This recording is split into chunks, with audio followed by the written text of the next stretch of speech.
ট্রেনের টিকিট নেই, রিজার্ভেশন পাচ্ছেন না, জেনারেলে ভিড়ে ঠাসা একদম, সেখানে যেতে আপনার সমস্যা। তার জন্য কী করতে হবে, বাসে যেতে হবে দীঘাতে।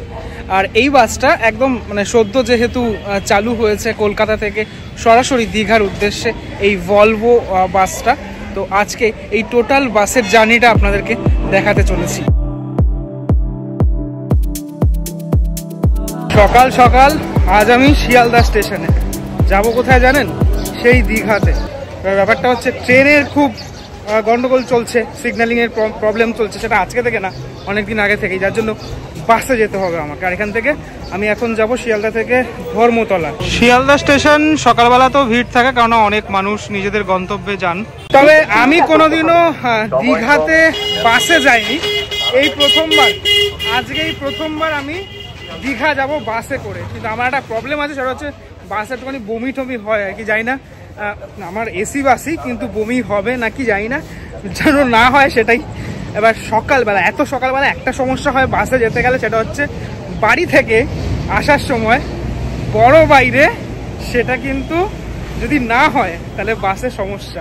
তার জন্য শিয়ালদা স্টেশনেই আপনি আপনার এই কাজটা, যেটা প্রাকৃতিক নিয়মে মানে নিয়মের কাজ যেটা করতেই হবে, সেটা সারতে পারেন।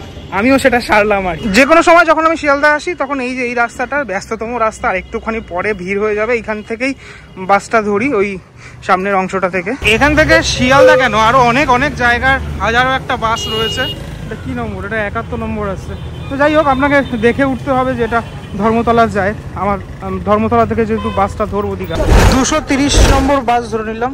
10 টাকার টিকিটের বিনিময়ে শিয়ালদা থেকে চলে আসলাম শহরের হৃদয় ধর্মতলাতে।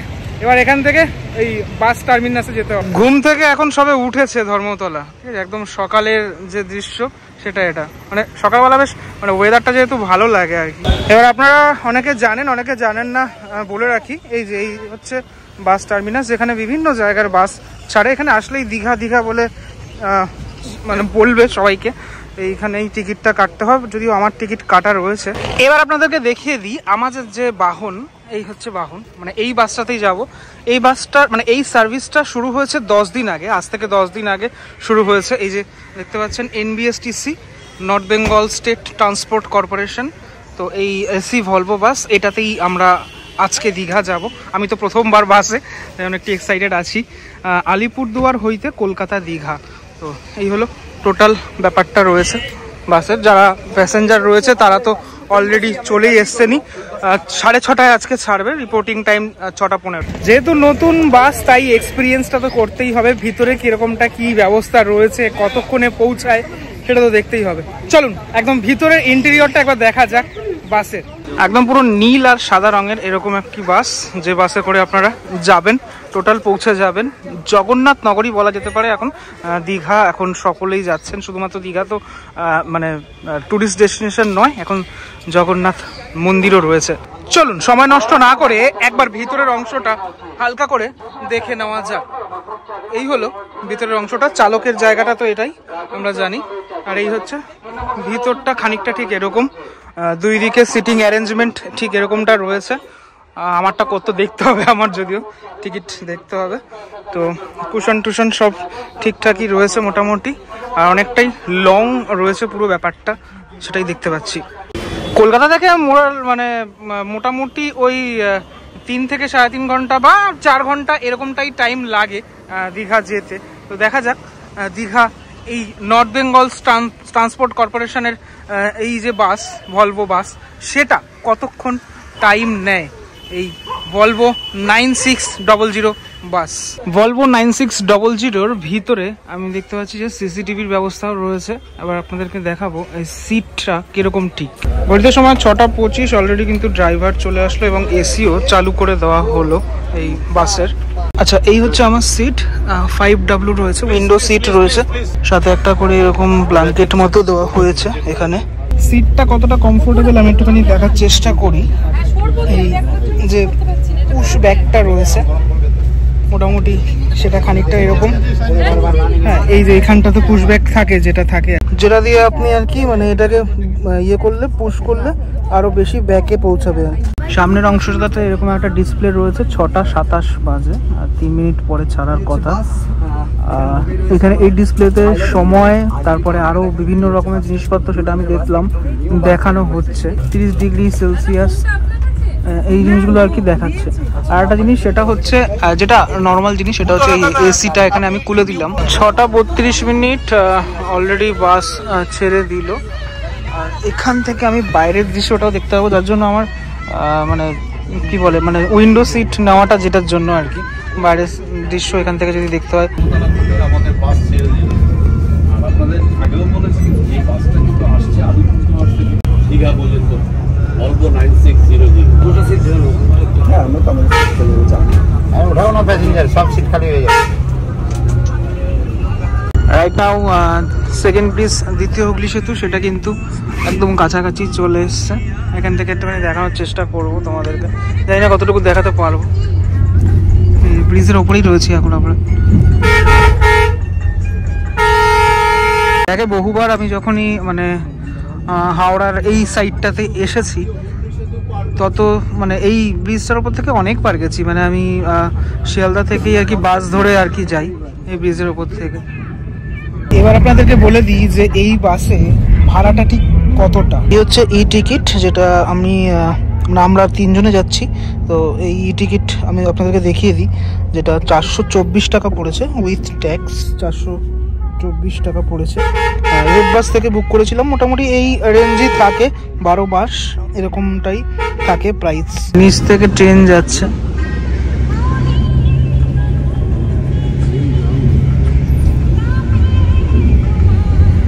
সাতটা বেজে 45 বাজে প্রথম হল্ট, সেই হল্ট কোলাঘাট, সেখানে থামলো। এবার এই প্রথম হল্টে বেশ কিছু মানুষজন এখানে বাইরে থেকে যদি কিছু খান টান, তাহলে এখানে বেশ কিছু দোকান আছে, সেখান থেকে খেতে পারেন। এই থেকে বাস থেকে জল প্রোভাইড করা হয়েছে, সেই জলগুলোকে নিয়ে যাওয়া হচ্ছে ভিতরে অংশটাতে। বাস দাঁড়িয়েছে ঠিক যেখানে, তার ঠিক সামনেই new Ghosh hotel and restaurant এটা রয়েছে। তো এখান থেকেই মেনলি মানুষজন খাওয়া দাওয়া করছে, অনেক কিছুই পাওয়া যাচ্ছে এখানে, বেশ ভিড়ভাড়টাই রয়েছে এখানটাতে। গরম গরম কচুরি, আর এদিকে ঘুগনি, ডিম পাউরুটি, সব রকমই জিনিসপত্র রয়েছে এখানে। কচুরি আসলো আর ফাটাফাট করে দিয়ে দিচ্ছে একদম। কতটা সেল বুঝতে পারছো এই দোকানটা,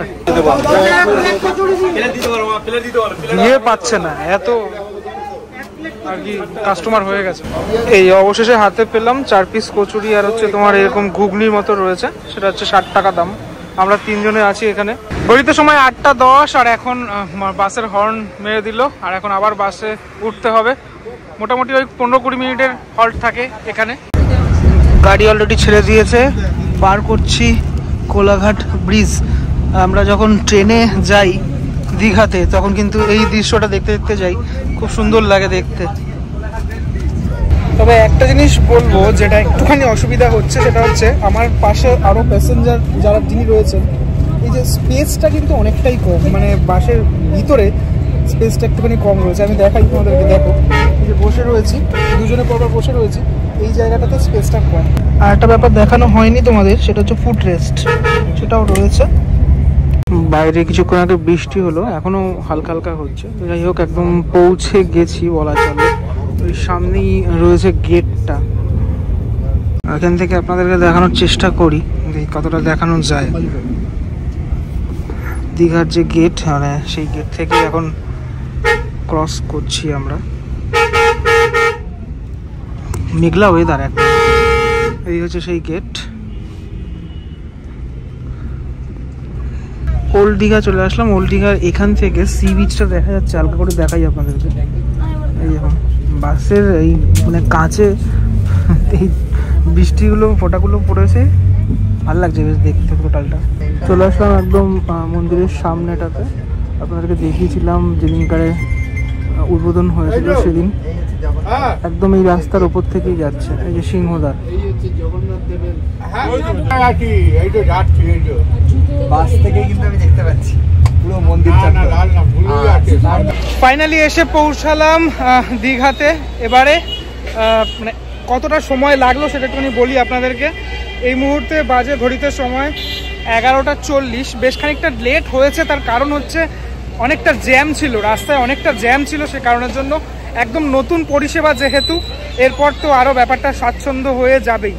তো যাই হোক, এই যে 424 টাকায় নতুন বাস সেটা চালু হলো, সেটা আপনাদের কেমন লাগলো আমি খানিকটা দেখানোর চেষ্টা করলাম এই ভিডিওটার মধ্যে।